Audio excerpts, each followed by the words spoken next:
ओम शांति। आज के बाबार 19-10-2020 मुरली। आज बाबा मुरलीते विशेष बोलेছেন যে বাচ্চা এখন তোমরা সঙ্গম যুগে আছো, এটা তোমাদের বনবাহ চলছে। তো যেমন বিয়ের আগে 3-4 দিন মেয়েরা খুব সাধারণ জামা কাপড় পরে, তারপরে বিয়ের পরে শ্বশুর বাড়ি যখন যায় তখন সে সাজগুজ করে। তো সেরকম তোমাদেরকেও এখন খুব সাধারণ সিম্পল থাকতে হবে। তো বেশি বেশি দামি জামা কাপড় পরা, বেশি ফ্যাশনেবল জামা কাপড় পরা এটা কখনো ভালো হবে না। তোমরা খুব সিম্পল থাকো, সাধারণ থাকো, নাহলে তোমাদের মধ্যে দেহ অভিমান চলে আসবে। তারপরে আজকে বাবা প্রশ্ন করছেন যে কোন বাচ্চাদের যদি ভাগ্য উঁচু না থাকে তাহলে তারা কি একটা ব্যাপারে খুব আলস্য করে। তো বাবা উত্তর দিলেন যে অনেক বাচ্চারা রাতের শোয়ার আগে বাবার কাছে চার্ট লেখার যে একটা শ্রীমত সেটাতে বাচ্চারা ফেল হয়ে যায়, তারা আলস্য করে চার্ট লেখে না। আর এই জন্যে তারা নিজেকে শুধরাতে পারে না, তারা বুঝতে পারে না যে আমার মধ্যে কী কী ভুল এখনও আছে, কোথায় কোথায় আমি শ্রীমতকে পালন করছি না। আর এই জন্যে তাদের উন্নতি হয় না, প্রোগ্রেস হয় না। তো বাবা বলছেন যে সব সময় তোমাদের হাতে নোটবুক থাকা দরকার এবং তোমরা বারবার চেক করো যে আমি কত ঘন্টা বাবাকে স্মরণ করছি, আমি কতটা নিজেকে আত্মা ভেবে চলছি, আমি কতটা বাবার পুরো শ্রীমতকে ভালো করে মনে করে চলছি। এরকম এক একটা ধারণার উপরে, যোগের স্থিতির উপরে তুমি বারবার লেখো এবং রাতের বেলা সেই চার্ট বাবাকে লিখে দেখাও। তারপরে আজকে বাবা বলছেন যে যেমন ভারতবাসীরা বিদেশে যারা আসে তাদেরকে ভারতবর্ষের কোনো পুরনো জিনিস দেখিয়ে সেটা তারা অল্প দামের জিনিসকেও বেশি দামে বিক্রি করে দেয়। কিন্তু বাবা বলছেন সবথেকে ভারতবর্ষের অমূল্য জিনিস হচ্ছে তোমাদের এই রাজযোগ, যেটা ভারতের সবথেকে প্রাচীনতম যোগ হচ্ছে রাজযোগ। তো একদিন আসবে সারা বিশ্ব তোমাদের কাছে এই জ্ঞান আর যোগের শিক্ষা নিতে আসবে। তারপরে বাবা আজকে বারবার এটা বলেছেন যে তোমরা সব সময় ব্যাচ পরে থাকো, যেমন মিলিটারিদের একটা চিহ্ন থাকে, তো সেরকম তোমরা হচ্ছে রুহানি মিলিটারি। তো তোমাদেরও সব সময় বাবার দেওয়ার এই ব্যাচ পরে থাকতে হবে। আর এর মধ্যে লক্ষ্মী নারায়ণকে বারবার দেখো আর খুশিতে থাকো যে এরকম আমরা পুরুষার্থ করে লক্ষ্মী নারায়ণের মতন হতে যাচ্ছি।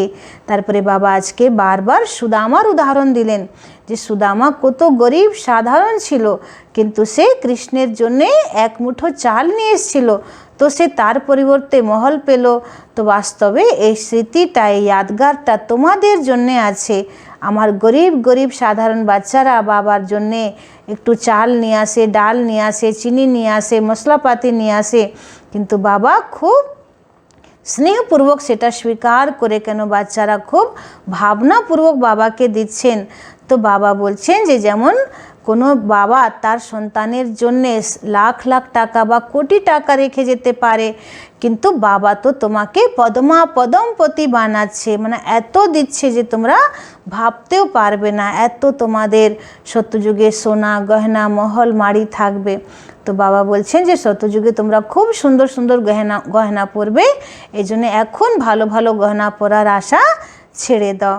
তো এরকম বাবা আজকে আবার অনেক রকম ধারণার উপরে আমাদের টেনশন দেওয়া করেছেন। আসুন এবার আমরা বাবার পুরো মুরলি ভালো করে শুনি। मीठे बच्चे, तुम्हें अभी बहुत बहुत साधारण रहना है। फैशनेबल ऊंचे कपड़े पहनने से भी देह अभिमान आता है।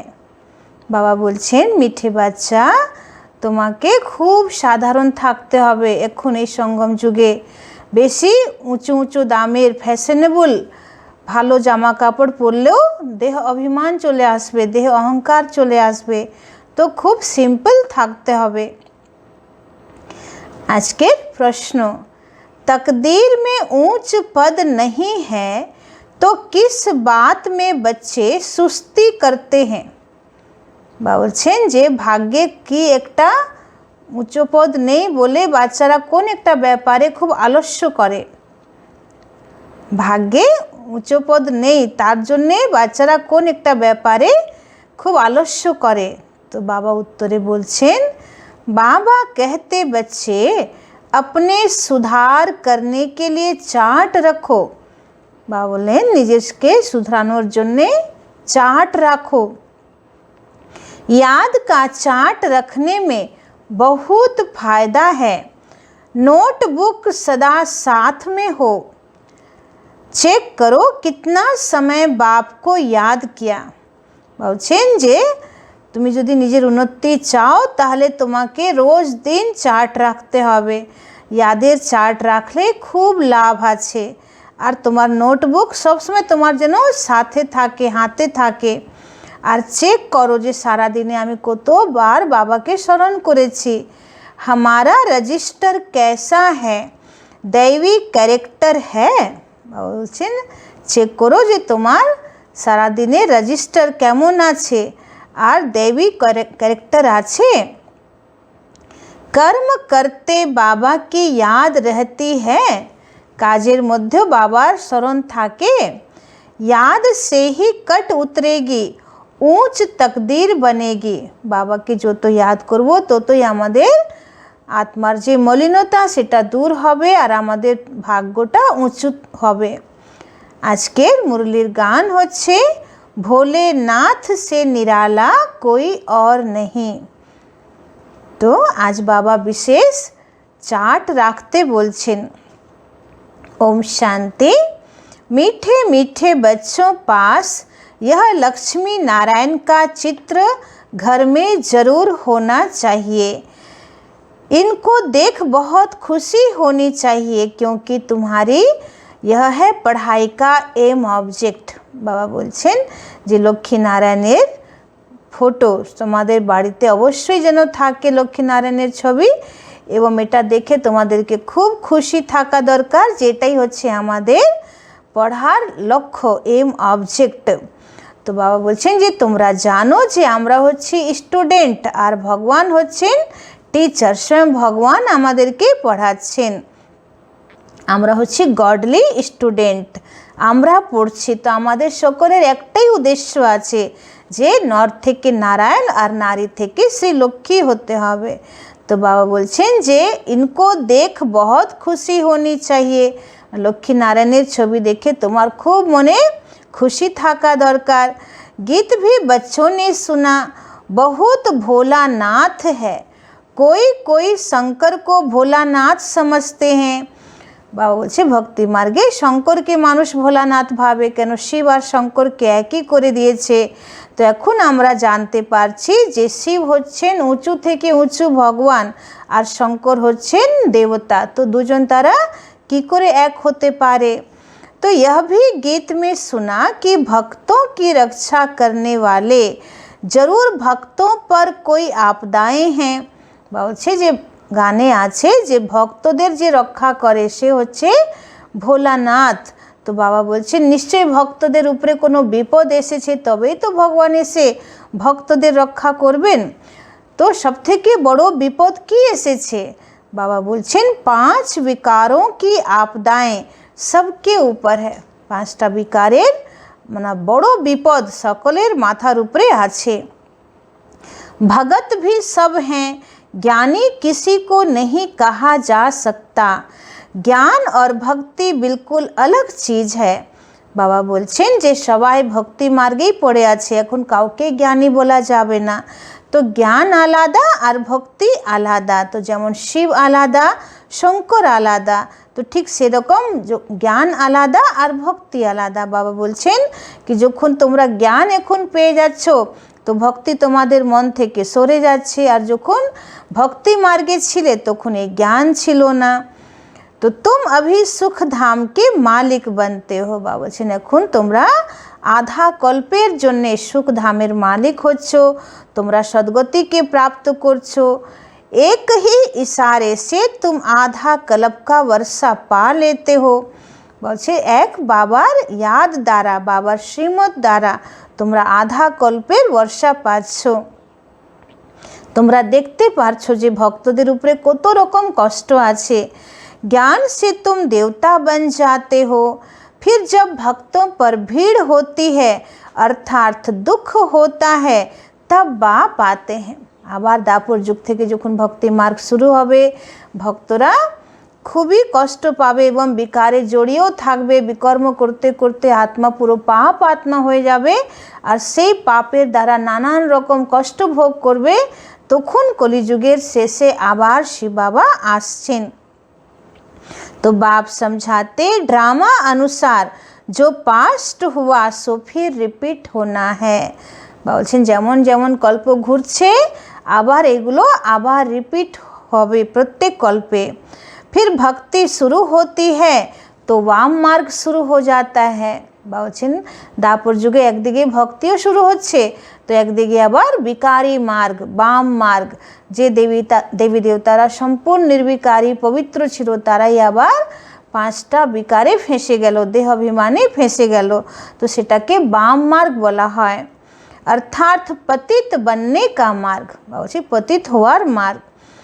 তার মধ্যেও নাম্বার 1 হচ্ছে কাম। তার জন্যই বলা হয় যে কামের উপরে যদি তোমরা জয় প্রাপ্ত করো তবে তোমরা জগৎ জিত হয়ে যাবে। তো বলছে কাম বিকারের উপরে জয় সহজে কেউ প্রাপ্ত করতে পারে না।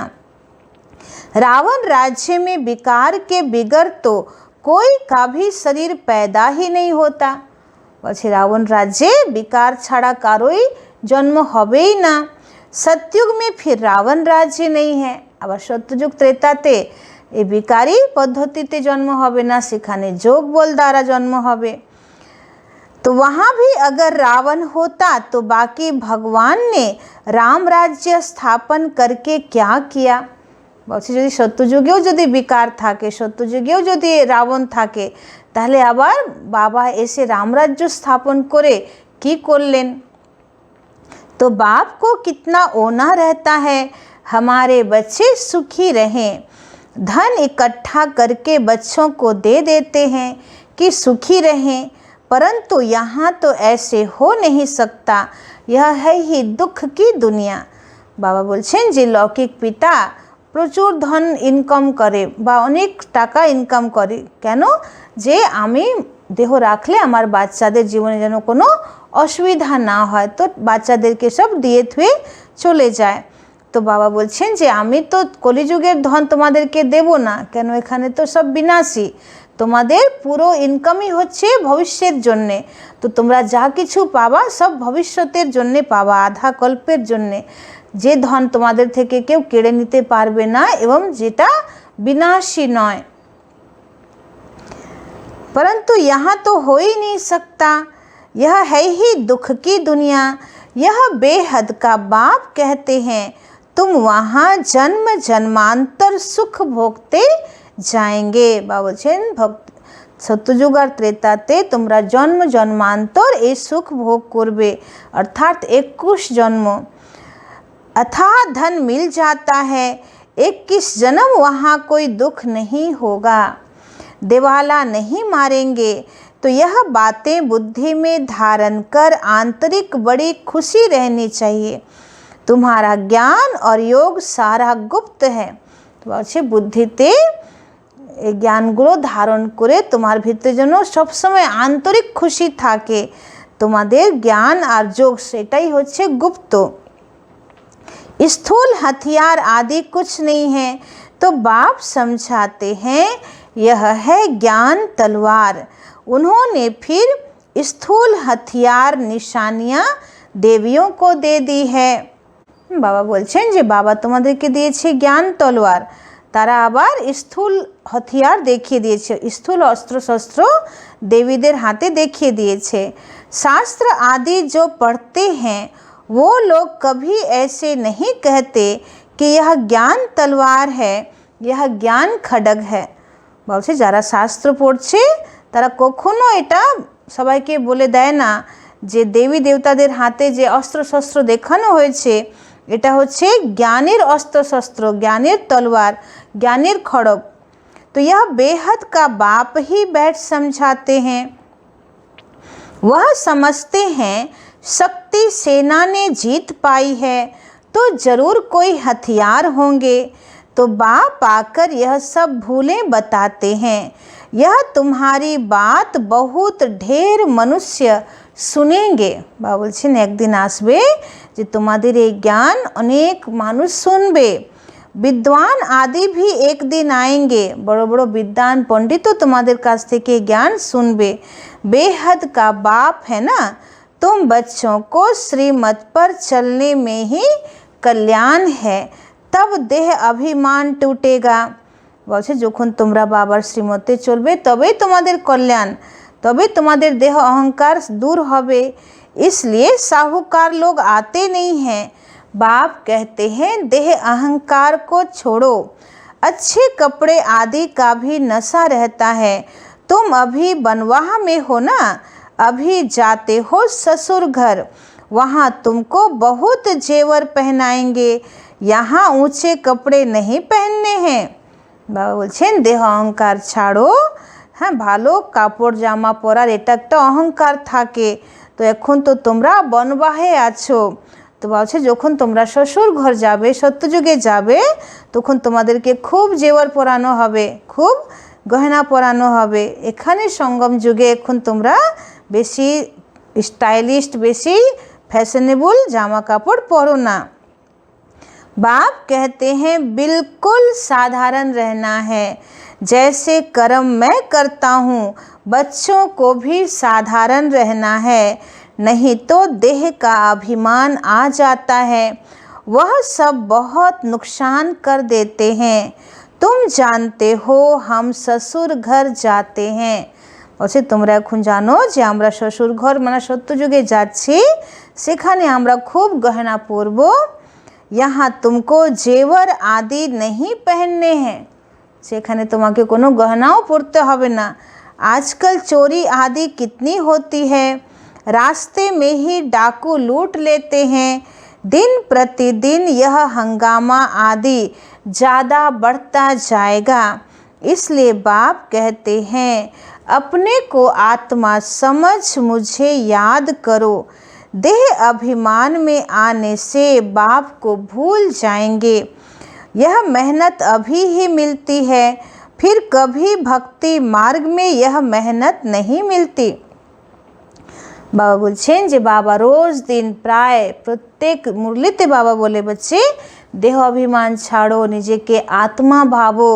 তো এই আত্মা ভাবার যে প্র্যাকটিসটা, এটা তো এই সঙ্গম যুগেই করতে হবে, আর তো কোনো যুগে এই প্র্যাকটিস করার কোনো প্রয়োজন নেই। तो अभी तुम संगम पर हो, तुम जानते हो बाप आते ही हैं पुरुषोत्तम।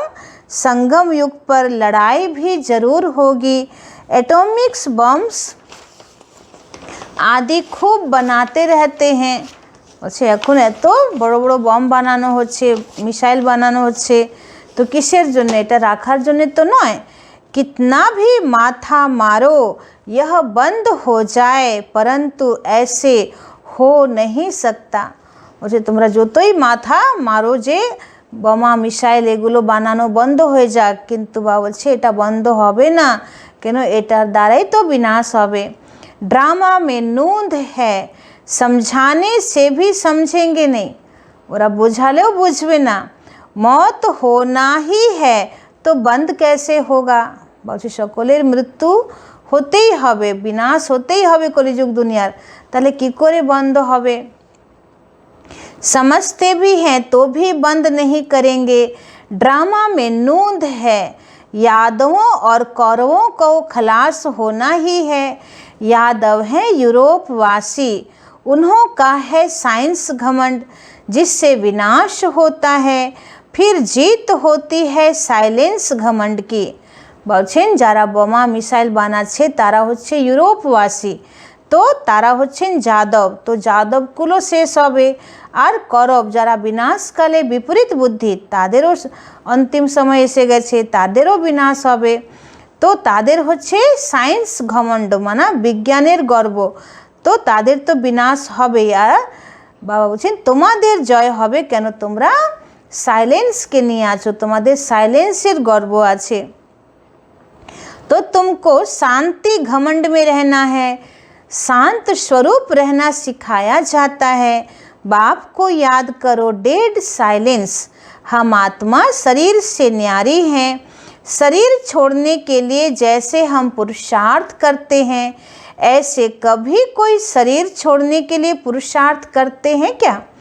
বাবা বলছেন যে দুনিয়াতে মানুষ বাঁচার জন্য পুরুষার্থ করছে, আর আমরা পুরুষার্থ করছি দেহকে রাখার জন্যে, যে অন্তিম সময় আমরা কিভাবে বাবার শরণে যাব, কিভাবে বাবার ইয়াদ করতে করতে এই পুরনো শরীরকে ছাড়বো, আমরা এটার উপরেই পুরুষার্থ করছি। तो सारी दुनिया ढूंढ कर आओ, कोई है जो बोले हे आत्मा अब तुमको शरीर छोड़ जाना है, पवित्र बनो, नहीं तो फिर सजा खानी पड़ेगी। सजा कौन खाते हैं? आत्मा। उस समय साक्षात्कार होता है, तुमने यह पाप किए हैं, अब खाओ सजा।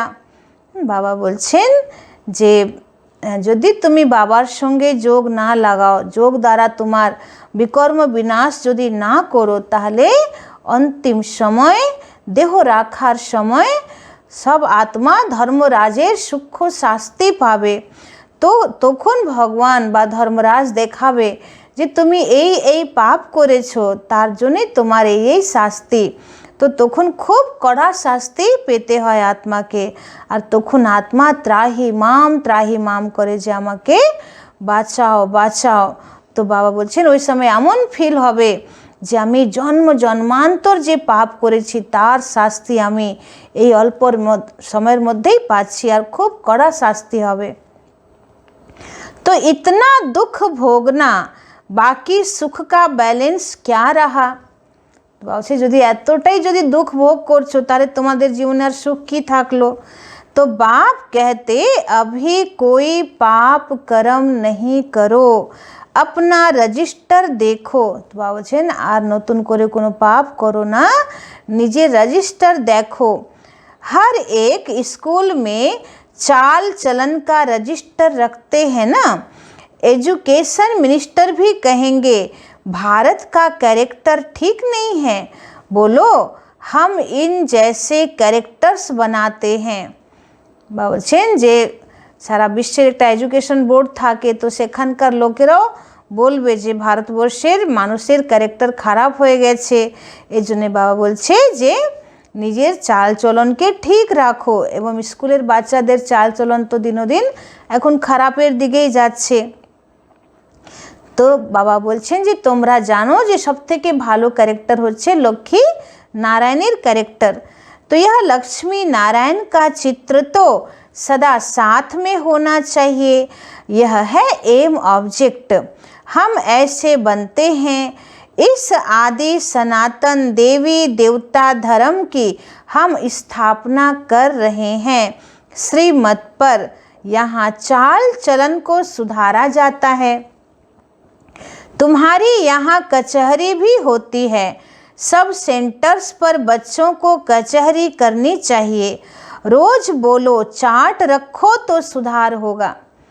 বলছেন সব সেন্টারে বাচ্চাদের রাতের বেলা বসে একটা মানে কোট হওয়া দরকার, যে আজকে আমরা সারাদিন কি ভুল করলাম, আজকে হ্যাঁ কারকে আমি দুঃখ দেইনি। তো এসব বাবা বলছে চেক করো, রোজ রাতের বেলা নিজের চার্ট চেক করো। किसी की तकदीर में नहीं है तो फिर सुस्ती कर लेते हैं, चार्ट रखना बड़ा अच्छा है। तुम जानते हो हम इस 84 के चक्र को जानने से ही चक्रवर्ती राजा बन जाते हैं। তোমরা 84 চক্রকে যত ফেরাবে তত তোমরা চক্রবর্তী রাজা হয়ে যাবে। कितना सहज है, और फिर पवित्र भी बनना है। याद की यात्रा का चार्ट रखो, इसमें बहुत फायदा है। नोटबुक नहीं निकाला तो समझो बाबा को याद नहीं किया। नोटबुक सदा हाथ में रखो, अपना चार्ट देखो कितना समय बाप को याद किया। याद बिगर जंक उतर न सके। कट उतारने के लिए चीज को घासलेट में डालते हैं ना। বলছে যোগ যদি তোমরা না করো তাহলে তোমাদের মোর্চে আত্মা থেকে নামবে না।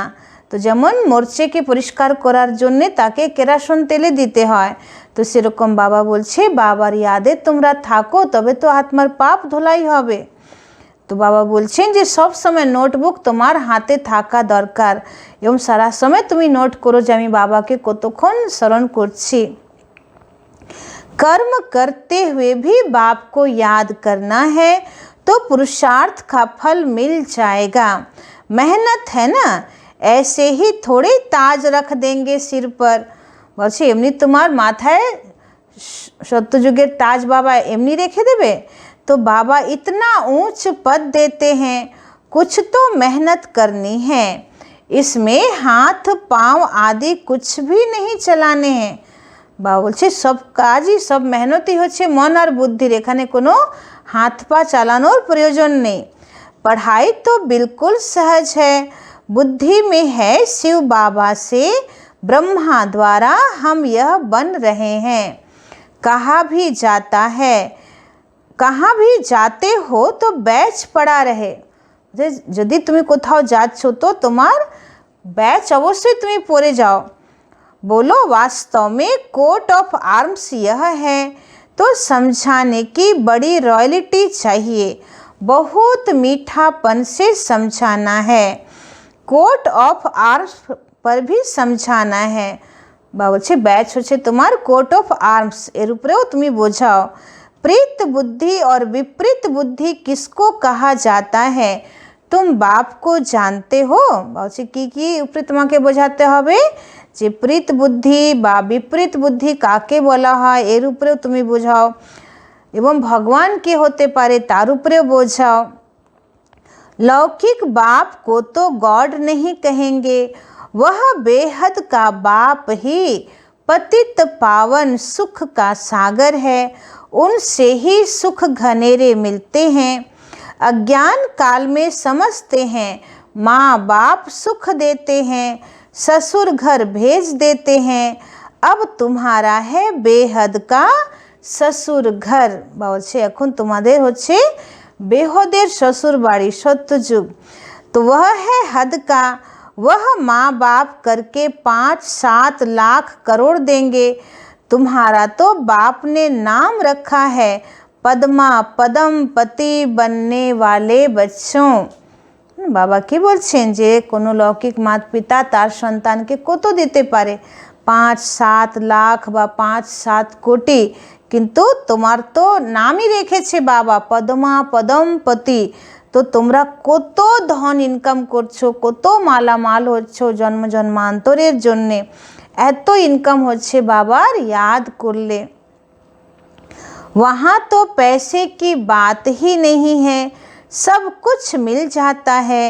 बड़े अच्छे अच्छे महल होते हैं, जन्म जन्मांतर के लिए तुमको महल मिलते हैं। सुदामा का मिसाल है ना। বলছে সত্যযুগে খুব ভালো ভালো দারুণ দারুণ মহল মাড়ি হবে তোমাদের এবং জন্ম জন্মান্তরের জন্য তোমরা মহল পাবে। सुदामा का मिसाल है ना, चावल मुट्ठी सुना है तो वहाँ भी ले आते हैं। अब चावल रूखा थोड़े ही खाएंगे, तो उनके साथ कुछ मसाले आदि भी ले आते हैं, कितना प्रेम से ले आते हैं। बाबा तो हमको जन्म जन्मांतर के लिए देंगे, इसलिए कहा जाता है दाता। बाबा বলছেন যে সুদামার গল্প তোমাদের জন্যই তো আছে, যে বাবার গরিব গরিব বাচ্চারা বাবার ঘরে একটু চাল পাঠিয়ে দেয়, ডাল পাঠিয়ে দেয়। আবার অনেকেরা ভাবে যে বাবা শুধু ভাত থোড়েই খাবে, তো কেউ সবজি পাঠায়, কেউ মশলাপাতি পাঠায়। তো বাবা বলছেন যে তোমরা এত ভক্তিতে এত ভাবনায় এত প্রেমে বাবাকে দিচ্ছ, তো তার পরিবর্তে বাবা তোমাদেরকে জন্ম জন্মান্তর মহল মাড়ি দেবে। तो भक्ति मार्ग में तुम ईश्वर अर्थ देते हो तो अल्प काल के लिए दूसरे जन्म में मिल जाता है। कोई गरीबों को देते हैं, कॉलेज बनाते हैं, तो दूसरे जन्म में पढ़ाई का दान मिलता है। धर्मशाला बनाते हैं तो मकान मिलता है। বলছে যদি কেউ আগে জন্মে সবাইকে মানে পড়াশোনা করাচ্ছে, কলেজ বানাচ্ছে, তো পরবর্তী জন্মে সে তার পড়াশোনা খুব উঁচু হয়ে যায়, মানে খুব বিদ্বান হয়ে জন্ম নেয়।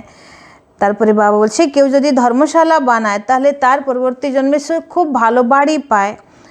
क्योंकि धर्मशाला में बहुत आकर सुख पाते हैं, यह तो जन्म जन्मांतर की बात है। तुम जानते हो शिव बाबा को जो देते हैं वह सब हमारे ही काम में लगाते हैं। আমরা শিব বাবার জন্য যা কিছু করছি এটা ফেরত আমাদের কাজেই লাগবে। तो शिव बाबा तो अपने पास रखते नहीं हैं। इनको भी कहा सब कुछ दे दो तो विश्व के मालिक बन जाएंगे। विनाश साक्षात्कार भी कराया, राजाई का साक्षात्कार भी कराया, बस नशा चढ़ गया। बाबा बोलছেন ब्रह्मा बाबा के আমি বিনাশেরও সাক্ষাৎকার করালাম, আবার সত্যযুগে রাজাইরও সাক্ষাৎকার করালাম, তো একদম তার নেশা উঠে গেল। तो बाबा हमको विश्व का मालिक बनाते हैं। गीता में भी है ना, अर्जुन को साक्षात्कार कराया। বলছেন গীতাতেও তো আছে যে অর্জুনকে ভগবান সাক্ষাৎকার করালো। तो मुझे याद करो तो तुम यह बनेंगे। विनाश और स्थापना का साक्षात्कार कराया। तो इनको भी शुरू में खुशी का पारा चढ़ गया। ड्रामा में यह पार्ट था, भागीरथ को भी कोई जानते थोड़ी हैं। तो तुम बच्चों को यह एम ऑब्जेक्ट बुद्धि में रहनी चाहिए। हम यह बनते हैं, जितना पुरुषार्थ करेंगे उतना ऊंच पद पाएंगे। तो बलছে जो तो पुरुषार्थ করবে तो तुम्हें ऊंचू पद पावे। गाया जाता है फॉलो फादर, इस समय की बात है। बेहद का बाप कहते मैं जो राय देता हूँ उस पर फॉलो करो। इसने क्या किया सो भी बताते हैं। उनको सौदागर, रत्नागर, जादूगर कहते हैं ना। शिव बाबा के की बोला हवे सौदागर, बाबा के रत्नागर। बाबा रोज दिन ज्ञान रत्नेर झुली भरे भरे दिच्छे। तारपरे बाबाई होच्छेन जादूगर। तो बाबा होच्छेन सौदागर, रत्नागर और जादूगर। बाबा ने अचानक ही सब कुछ छोड़ दिया। ब्रह्मा बाबा एकदम এদিকে শিব বাবার রং লাগতে শুরু হলো আর ব্রহ্মা বাবা सब কিছু ছেড়ে দিলেন। पहले उन रत्नों का जौहरी था, अब अविनाशी ज्ञान रत्नों का जौहरी बना। বলছেন বাবা ছিলেন আগে স্থূল যে রত্ন হিরে তার জহরি, আর তারপরে বাবা হয়ে গেলেন অবিনাশী জ্ঞান রত্নের জহরি। तो हेल को हेविन बनाना कितना बड़ा जादू है। फिर सौदागर भी हैं, बच्चों को कितना अच्छा सौदा देते हैं। कखपन चावल मुट्ठी लेकर महल दे देते हैं। मुझे तुम्हारे चाल मुट्ठी निये आमी तुम्हादेरके एकदम महल दिच्छी। कितनी अच्छी कमाई कराने वाला है। जवाहरात के व्यापार में भी ऐसे होता है। कोई अमेरिकन ग्राहक आता है तो उनके 100 की चीज़ का 500 1000 भी ले लेंगे। उनसे तो बहुत पैसे लेते हैं। तुम्हारे पास तो सबसे पुरानी चीज़ है प्राचीन योग।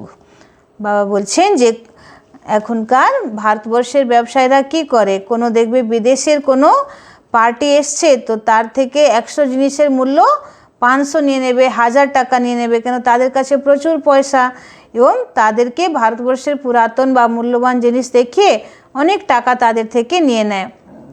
তো বাবা বলছেন যে বাস্তবে সবথেকে পুরনো জিনিস হচ্ছে ভারতবর্ষের প্রাচীনতম যোগ। এই যোগটাই এখন তোমরা সবাইকে শেখাচ্ছ। तुमको अब भोलानाथ बाप मिला है। कितना भोला है, तुमको क्या बनाते हैं। বলছে তুমি এখন ভোলানাথ বাবাকে পেয়েছো, তো বাবা কত ভোলা, কত বাবা সরল, বাবা তোমাকে কি থেকে কি বানাচ্ছে। कखपन के बदले तुमको 21 जन्म के लिए क्या बना देते हैं। মানে বাবা আমাদের থেকে কি নিচ্ছে আর আমাদেরকে বাবা কি দিচ্ছে। তো একটুখানি আমাদের এই রোগী শরীর, কাগজের ধন, তারপরে আমাদের এই বিকারি মন, এটা বাবার সেবায় অর্পণ করছে, আর তার পরিবর্তে বাবা আমাদেরকে 21 জন্মের জন্য মালামাল বানিয়ে দিচ্ছেন। मनुष्यों को कुछ भी पता नहीं। कभी कहेंगे भोलानाथ ने यह दिया, कभी कहेंगे अम्बा ने दिया। गुरु ने दिया, यहाँ तो है पढ़ाई। तुम ईश्वरीय पाठशाला में बैठे हो। ईश्वरीय पाठशाला कहेंगे गीता को।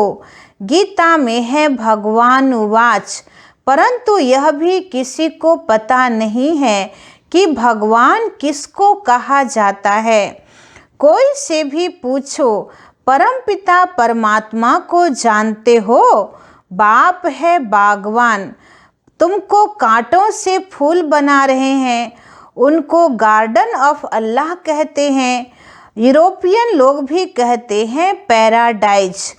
तो बरोबर भारत परिस्तान था, अब कब्रिस्तान है। अभी फिर तुम परिस्तान के मालिक बनते हो, तो पाकर सोए हुए को जगाते हैं। यह भी तुम जानते हो नंबरवार पुरुषार्थ अनुसार। जो खुद जाग जाते हैं तो दूसरों को भी जगाते हैं। बाबूजी যারা নিজেরা জেগে আছে তারাই তো অন্যকে জাগাবে। नहीं जगाते हैं तो गोया खुद ही जगा हुआ नहीं है। যদি অন্যকে জ্ঞান না শোনাতে পারে তার মানে সে নিজেই শুয়ে আছে। तो बाप समझाते, इन गीतों आदि की भी ड्रामा में नूंद है। कोई गीत बहुत अच्छे हैं, जब तुम उदास हो जाते हो तो यह गीत बजाओ तो खुशी में आ जाएंगे। ওই যখন তোমরা একটু হতাশ হয়ে যাচ্ছ বা কোনো ব্যাপারে কনফিউজ হয়ে যাচ্ছ তো সঙ্গে সঙ্গে ভালো ভালো বাবার গান বাজাও, তাহলে মন একদম খুশিতে ভরপুর হয়ে যাবে। रात के राही थक मत जाना, यह भी अच्छा है। अब रात पूरी होती है। मनुष्य समझते हैं जितना भक्ति करेंगे उतना भगवान जल्दी मिलेगा। मानुष की भावे जे जो तो भक्ति करबो तो भगवान के ताड़ाताड़ी पाबो। हनुमान आदि का साक्षात्कार हुआ तो समझते हैं भगवान मिला। बाप कहते हैं यह साक्षात्कार आदि की सब ड्रामा में नूंद है। বলছে কারো যদি হনুমানের দর্শন হলো তো সে কি ভাবছে যে আমি তো ভগবান পেয়ে গেলাম। তো বাবা বলছে যে দর্শন মাত্রে কেউ ভগবান পায় না, এটা তো ড্রামাতে নূন্দ আছে। বাবা তাকে তার ভাবনার ফল দিয়ে দিচ্ছে, কিন্তু সাক্ষাৎকার করে কারো বিকর্ম বিনাশ হয় না। जो भावना रखते हैं उसका साक्षात्कार हो जाता है, बाकी ऐसा कोई होता नहीं है। बाप ने कहा है यह बैच तो सबको सदैव पड़ा रहे। बाबूचेन जे सब समय तुमरा बैच पोरे थाको, किस्म किस्म के बनते रहते हैं। यह बहुत अच्छा है समझाने के लिए। तुम रूहानी मिलिट्री हो ना, मिलिट्री को हमेशा निशानी रहती है। बाबा बोलছেন তোমরা হচ্ছে रूहानी मिलिट्री, तो मिलिट्री सब समय एक चिन्ह थाके। तो तुम बच्चों को भी यह होने से नशा रहेगा कि हम यह बन रहे हैं। तो তোমরাও এরকম ব্যাচ পরে থাকো, তো সবসময় তোমাদের মধ্যে একটা নেশা থাকবে যে আমরা সত্যযুগে গিয়ে এরকম লক্ষ্মী নারায়ণের মতন হব। हम स्टूडेंट हैं तो बाबा हमको मनुष्य से देवता बना रहे हैं। मनुष्य देवताओं की पूजा करते हैं, देवताएं तो देवता की पूजा नहीं करेंगे। বলছে দেবতারা তো দেবতাদের পুজো করবে না, মানুষ দেবী দেবতাদের পুজো করবে। तो यहाँ मनुष्य देवताओं की पूजा करते हैं क्योंकि वह श्रेष्ठ है। अच्छा, मीठे मीठे सिखिला दे बच्चों प्रति माता पिता बाप दादा का याद प्यार और गुड मॉर्निंग। रूहानी बाप के रूहानी बच्चों को नमस्ते। हम रूहानी बच्चों की रूहानी बाप दादा को पदम गुना नमस्ते नमस्ते नमस्ते। सदा रहेंगे हंसते, बनेंगे फरिश्ते, चलेंगे परम धाम के सीधे रास्ते। এবার ধারণার মুখ্য সার 1 নম্বর পয়েন্ট, बुद्धि में सदा अपनी एम ऑब्जेक्ट याद रखनी है। বলছে বুদ্ধি দ্বারা সব সময় নিজের एम ऑब्जेक्ट के মনে রাখো। लक्ष्मी नारायण का चित्र सदा साथ रहे। বলছে লক্ষ্মী নারায়ণের চিত্রকেও সঙ্গে রাখো। इसी खुशी में रहो कि हम ऐसा बनने के लिए पढ़ रहे हैं। বলছে সবসময় খুশিতে থাকো যে আমরা এত উঁচু দেবী দেবতা হওয়ার জন্যে পড়ছি। अभी हम हैं गॉडली स्टूडेंट। 2 নম্বর, अपना पुराना कखपन चावल मुट्ठी दे महल लेने हैं। বলছেন যেমন সুদামা এক মুঠো চাল দিয়ে কৃষ্ণকে কত খুশি করে দিয়েছিল এবং কৃষ্ণ তার পরিবর্তে তার মহল বানিয়ে দিয়েছিল এবং শুধু তার মহল বানায়নি, তার গ্রামে যতজন প্রজাজন ছিল তাদেরও মহল বানিয়ে দিয়েছিল। তো সেরকম বাবা বলছেন যে যারা খুব একদম প্রেমপূর্বক, খুব ভাবনাপূর্বক বাবাকে একটু যদি কিছু দেয় তো বাবা তাকে মালামাল করে দিচ্ছে, জন্ম জন্মান্তরের জন্য সে একদম মালামাল হয়ে যাচ্ছে। तो ब्रह्मा बाप को फॉलो कर अविनाशी ज्ञान रत्नों का जौहरी बनना है। বলছে ব্রহ্মা বাবাকে ফলো করে অবিনাশী জ্ঞান রত্নের জহরি হতে হবে। আজকের বরদান, अशरीरीपन के इंजेक्शन द्वारा मन को कंट्रोल करने वाले एकाग्रचित्त भव। বাবা বলছেন বিদেহী অবস্থার ইঞ্জেকশন লাগাও এবং মনকে कंट्रोल करो, तबे तुम्हें एकाग्रचित्त होते पारबे।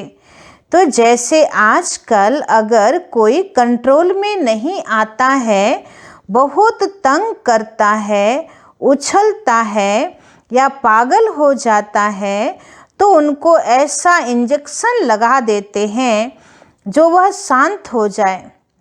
বাবা বলছেন যেমন আজকাল কোনো মানুষ কোনো ব্যাপারে খুব বিরক্ত করছে, খুব মানে পাগলের মতন করছে, চেঁচাচ্ছে, লাফাচ্ছে, তো তাকে এমন একটা ইঞ্জেকশন দিয়ে দেওয়া হয় যাতে ও শান্ত হয়ে যাবে। তো ঠিক সেরকম আমাদেরও যখন মনের সংকল্প শক্তি কন্ট্রোল হচ্ছে না, নানান রকম ব্যর্থ সংকল্প আসছে, তো বাবা বলছেন যে বিদেহী অবস্থা অশরীরীপনের इंजेक्शन লাগিয়ে দাও। ऐसे अगर संकल्प शक्ति आपके कंट्रोल में नहीं आती तो अशरीरीपन का इंजेक्शन लगा दो, फिर संकल्प शक्ति व्यर्थ नहीं उछलेगी। তখন বাবা বলছে ব্যর্থ সংকল্প শক্তি তোমার এরকম লাফাবে না। सहज एकाग्रचित्त हो जाएंगे, लेकिन यदि बुद्धि की लगाम बाप को देकर फिर ले लेते हो तो मन व्यर्थ की मेहनत में डाल देता है। বলছে বুদ্ধির লাগাম তুমি একবার বাবাকে দিয়ে আবার যখন নিয়ে নিচ্ছ তাহলেই মন আবার ব্যর্থ সংকল্প রচনা করতে আরম্ভ করে দেয়। अब व्यर्थ की मेहनत से छूट जाओ। তাই বাবা বলছেন যে ব্যর্থের পরিশ্রম থেকে মুক্ত হও। আজকের স্লোগান, अपने पूर्वज स्वरूप को स्मृति में रख सर्व आत्माओं पर रहम करो। সে নিজের পূর্বজ স্বরূপকে মনে রেখে সকল আত্মার উপরে রহম করো। ওম শান্তি। শুক্রিয়া বাবা, শুক্রিয়া।